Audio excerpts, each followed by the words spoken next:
हर खबर की ताजा नोटिफिकेशन के लिए जुड़े रहिए खबर 100 के साथ। बेल आइकन दबाइए और खबर 100 की सारी नोटिफिकेशन पाइए।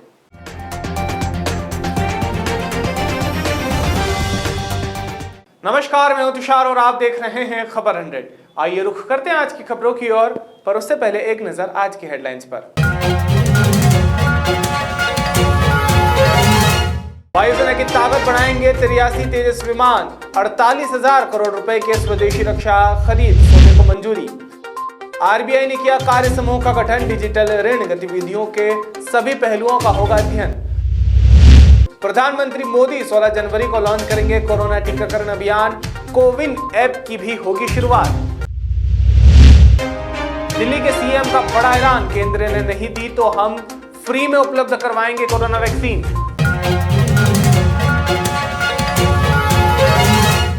मध्य प्रदेश के मुख्यमंत्री शिवराज सिंह चौहान के अवैध निर्माण और माफियाओं के खिलाफ कार्यवाही के निर्देश के बाद लगातार प्रदेश में कार्यवाही जारी है। इसी कड़ी में भोपाल में छोला थाना अंतर्गत 72 मामले में दर्ज बदमाश प्रदीप पांडे के चंदवाड़ी शिव शक्ति नगर स्थित 2 मंजिला अवैध निर्मित मकान को तोड़ने की कार्यवाही की गई। बता दें, कार्यवाही के दौरान कई आला अधिकारी मौके पर मौजूद रहे। मध्य प्रदेश के मुरैना में हुई रेप की घटना को लेकर कांग्रेस की महिला मोर्चा ने विरोध प्रदर्शन किया। विरोध प्रदर्शन में कांग्रेस महिला मोर्चे की प्रदेश अध्यक्ष मांडवी चौहान ने कहा कि जिस प्रकार से पूरे मध्य प्रदेश में गैंग रेप की घटनाएं हो रही है और अभी जो वर्तमान में एक बेटी के साथ रेप हुआ है, इसके क्या कारण है, ये घटना क्यों घटित हो रही है।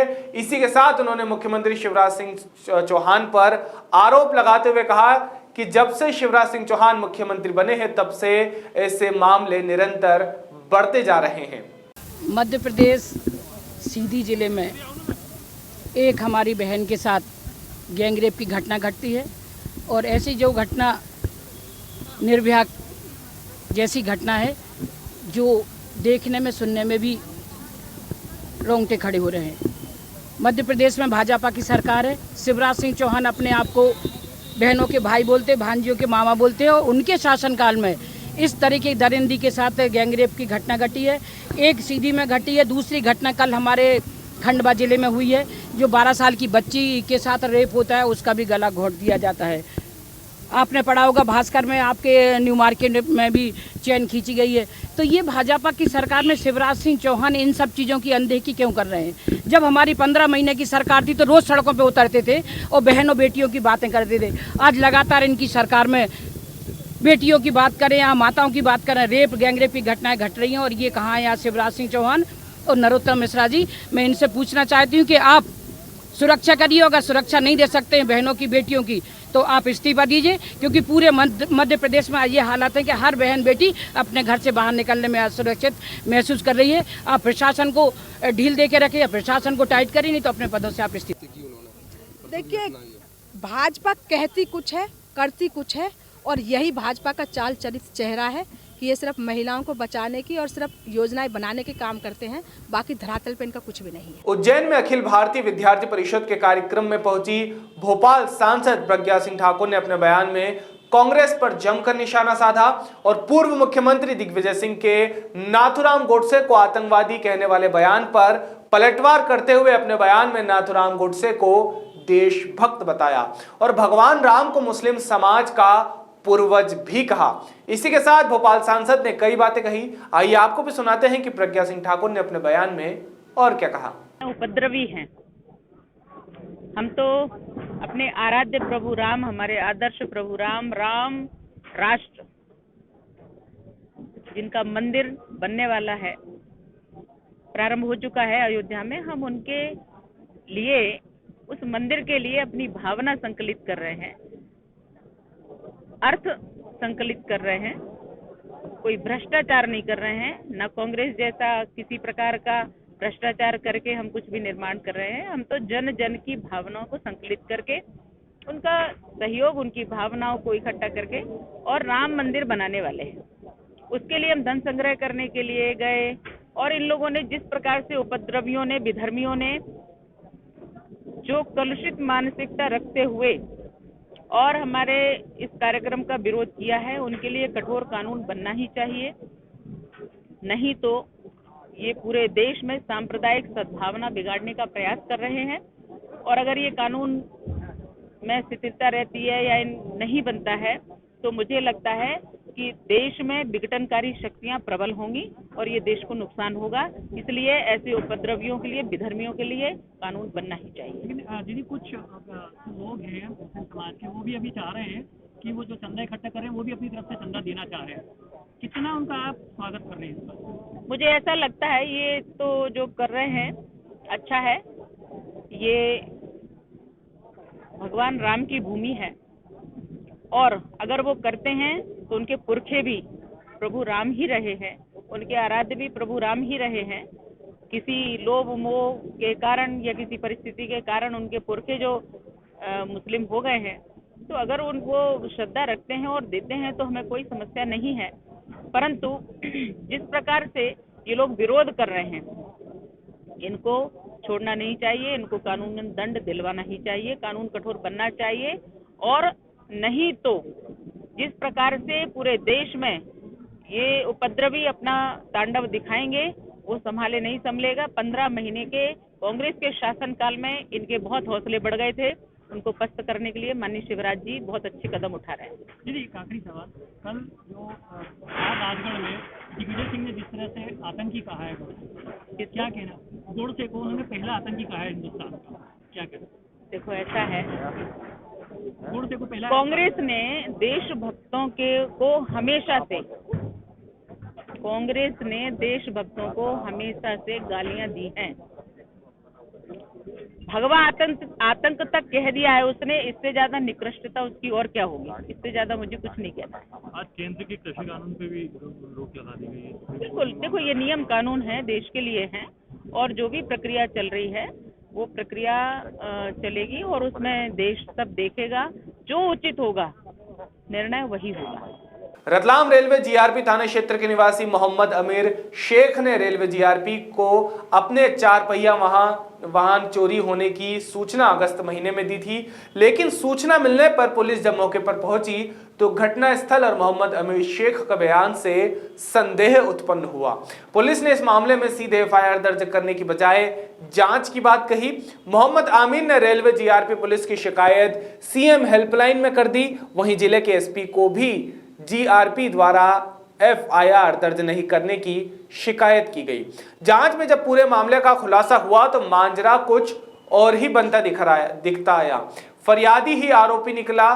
फरियादी ने अपने वाहन का बीमा क्लेम लेने के लिए पूरी मनगढ़ंत कहानी बनाई थी और वाहन को खुद ही इंदौर में गिरवी रखकर रतलाम में चोरी की रिपोर्ट दर्ज करवा दी थी।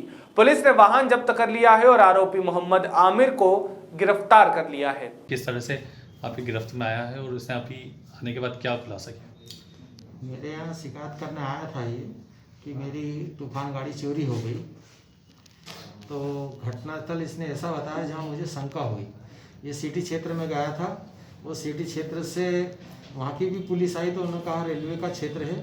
मेरे यहाँ का फोर्स गया तो मैंने स्वीकार किया कि घटनास्थल मेरे यहाँ का है, लेकिन घटना के ऊपर बरसात के कारण और कीचड़ के कारण घास उगी हुई थी जहाँ तूफान गाड़ी चोरी होने के टायर के निशान नहीं आए, जिसका वीडियो बनाया।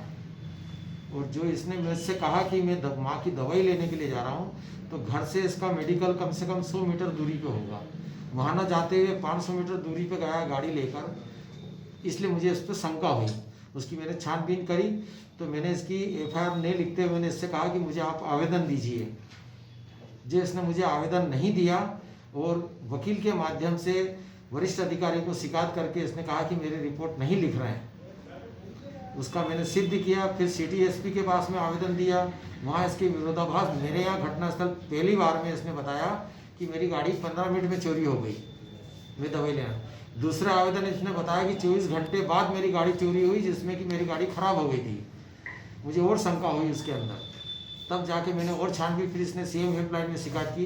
बात पता चला कि इसने गाड़ी इंदौर में 3rd पर्सन के पास में गिरवे रखी है। जिनसे आरोपी क्या करता है और इसने ये ऐसा घटनाक्रम अंजाम क्यों दिया? ये इसने बीमा क्लेम लेने के लिए अंजाम दिया और बैंक की किस्त ना भरना, गाड़ी सामने वाले के पास गिरवे रख दी, यहाँ चोरी की रिपोर्ट लिखा के बीमा क्लेम लेके और बैंक की किस्त ना भरना, ये इसका उद्देश्य था। ये इसका मेन उद्देश्य था। आपने गाड़ी कहाँ से पकड़ी? मैं इसको गाड़ी को सूरत से पकड़ के लाया। पानसेमल जनपद पंचायत में गांव सचिवों की बैठक में थाना प्रभारी ने महिलाओं के सम्मान और सुरक्षा की दृष्टि से पुलिस अधीक्षक निवेश अग्रवाल के निर्देशन पर आसपास के ग्राम पंचायत सचिवों को महिला सम्मान के बारे में जानकारी दी। साथ ही उन्होंने बताया कि मुख्यमंत्री के 10 तारीख से 25 तारीख को महिला सम्मान कार्यक्रम को ध्यान में रखते हुए इसी विषय पर चर्चा करने वे आए थे। उज्जैन में अवैध रेत उत्खनन करने वालों के हौसले दिन ब दिन बढ़ते ही जा रहे हैं। देर रात क्षिप्रा नदी पर अवैध खनन की सूचना पर एडीएम, माइनिंग इंस्पेक्टर पुलिस बल के साथ मौके पर पहुंचे, लेकिन आरोपी ड्राइवर ने माइनिंग इंस्पेक्टर पर डंपर चढ़ाने की कोशिश की, लेकिन माइनिंग इंस्पेक्टर ने कूदकर अपनी जान बचा ली, जिससे एक बड़ा हादसा होते हुए टला। वहीं मौके से कई गाड़ियां भी जब्त की गई है, लेकिन आरोपी मौके से फरार होने में कामयाब रहे हैं। जिस स्थान पर हम लोग खड़े हैं ये उज्जैन में सोमवती कुंड के आगे जो साईं रंजित हनुमान रोड है, साईं मंदिर के पास का स्थान है। ये मैं मुख्य रोड से लगभग 250-300 मीटर भीतर स्थान स्थित है। यहाँ पे हम लोगों ने आज दबिश दी थी, जिसमें पुलिस बल उपलब्ध है, माइनिंग इंस्पेक्टर है, और हम लोगों ने यहाँ पे आके आज जो कार्रवाई करी उसमें ये देखा है कि नदी से लोग यहाँ पे मशीन के जरिए रेत खींचते हैं और उसको फिर वहीं धो के और फिर उसको ट्रैक्टरों में भर के, डंपरों में भर के भेजते हैं। इस तरह की अवैध कार्रवाई आज यहाँ की जा रही थी, जिसमें हमें 2 रेत के ट्रैक्टर, 1 खाली डंपर और 1 जेसीबी हम लोगों ने यहाँ पे जब्त की है। साथ ही 1 डंपर और 1 जेसीबी, जैसा आपने बताया है, वो एकदम तेजी से भागा था, जिसमें जो माइनिंग इंस्पेक्टर है वो थोड़ा सा बचे भी थे। उसके बाद में पुलिस ने उसकी पीछा भी किया, लेकिन चूंकि यहाँ पे अंधेरा है और खूब सारे छोटे छोटे स्थान है और नदी किनारे का आसपास का है, तो वो हम जेसीबी वगैरह कहीं ओझल हो गई है, उसका हम लोग और पुलिस को ढूंढने का प्रयास कर रहे हैं। क्रोध निर्मल मन की निशानी है। आपको तन मन से स्वस्थ रहना है तो क्रोध को काबू में रखना सीखना होगा। यदि क्रोध काबू में है तो हम सदा काबू में हैं। क्रोध आग है जो वर्षों की तपस्या का पुण्य जलाकर खाक कर देती है। ये विचार अहिंसा और व्यसन मुक्ति आंदोलन के साथ मिशन जैनत्व जागरण संचालित करने वाले आचार्य विजय लक्ष्मी रत्न सुरीश्वर महाराज ने कहे। दरअसल आचार्य विजय लक्ष्मी के पहली बार मध्य प्रदेश के आगमन पर वे खेतिया के खत्तरगच्छ भवन पर पहुंचे, जहां पर उनका भव्य स्वागत किया गया। उसी समय उन्होंने अपने विचार व्यक्त किए। इंदौर के आजाद नगर थाना क्षेत्र के विकास नगर में कचरा फेंकने की बात को लेकर 2 पक्ष आमने सामने हो गए, जिनमें एक 75 साल की बुजुर्ग महिला को पड़ोस में रहने वाली 2 महिला और 2 पुरुषों ने जमकर मारपीट की, करीब आधे घंटे तक बंधक भी बनाया। इस मामले की शिकायत फरियादी ने आईजी से लेकर आजाद नगर थाने में की, लेकिन कोई सुनवाई नहीं हुई है। बता दें पूरी घटना पास में लगे सीसीटीवी कैमरे में कैद भी हुई है। अब देखना होगा कि प्रशासन इस और क्या कार्यवाही करता है। उस दिन घटना हमारी दीदी के साथ हुई थी। ये जो विकास नगर में रहते हैं, उन लड़कों, उसके बाप ने, उसके दोनों बच्चों ने, सिकंदर शाह हैं, उनके 2 लड़कियां हैं, 2 लड़के हैं, और उसकी पत्नी 6 ने इनके साथ मारपीट करी। आधे घंटे तक इनको बंधक बनाकर रखा गया है और ये कचरा फेंकने गई थी, जिसमें दिखाया गया है सीसीटीवी वीडियो में रिकॉर्डिंग भी हुई है। और इन्होंने टीआई साहब ने अभी तक कुछ लिया नहीं है एक्शन, बस बच्चियों पे लिया। वो लड़का है जो मार रहा है हम सबको डंडे से, उसके ऊपर कोई एक्शन नहीं लिया, ना उसके बाप पे लिया एक्शन। हम ये चाहते हैं कि उन पे एक्शन लो आप। और उनकी रोशनी को किराएदार नहीं है, वो भी हमें धमकाती है कि तुम भी देख लो, हमें हरिजन हूँ, गाली देती है। आपका नाम बताइए। मेरा अनिता राठौड़ है। जिसमें सिकंदर नामक एक व्यक्ति है, उनके पत्नी के द्वारा उनके दोनों लड़कों और उनकी दोनों लड़कियों के द्वारा मोहल्ले की महिलाओं को ज़्यादा परेशान किया जा रहा है। जिस संबंध में 4-5 दिन पहले मारपीट हुई थी, एक वृद्धा को के साथ मारपीट हुई थी, तो उसमें अपन ने केस रजिस्टर्ड कर लिया था मारपीट का।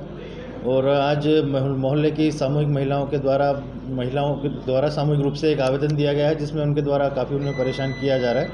इस संबंध में आवेदन दिया है, इसमें मौके से जाँच की जा करके और कार्रवाई की जाएगी। सर कुछ सीसीटीवी फुटेज भी आए थे मारपीटी के लेकर, उसको लेकर किस प्रकार का फुटेज जो आए थे उसमें चूँकि क्लियर चीज़ नहीं दिख रही थी, मैंने फुटेज देखे थे, उसमें काफ़ी भीड़ भाड़ थी, इसलिए कुछ समझ में नहीं आ रहा था। लेकिन मौके से जो जांच की जाएगी, मौके पर जाकर जो सिचुएशन थी उस चीज़ को देखते हुए आगे फिर उसमें कार्रवाई की जाएगी। आरोपियों की गिरफ्तारी को लेकर किस प्रकार? आरोपियों की गिरफ्तारी को लेकर के भी महिला अधिकारी कहीं पेशी पर हैं, तो वो महिला अधिकारी आती हैं तो उसके बाद उसमें गिरफ्तारी और आगे कार्रवाई की जाएगी। कितने आरोपी हैं इसमें? उसमें 2 महिलाएं 2 पुरुष आरोपी हैं।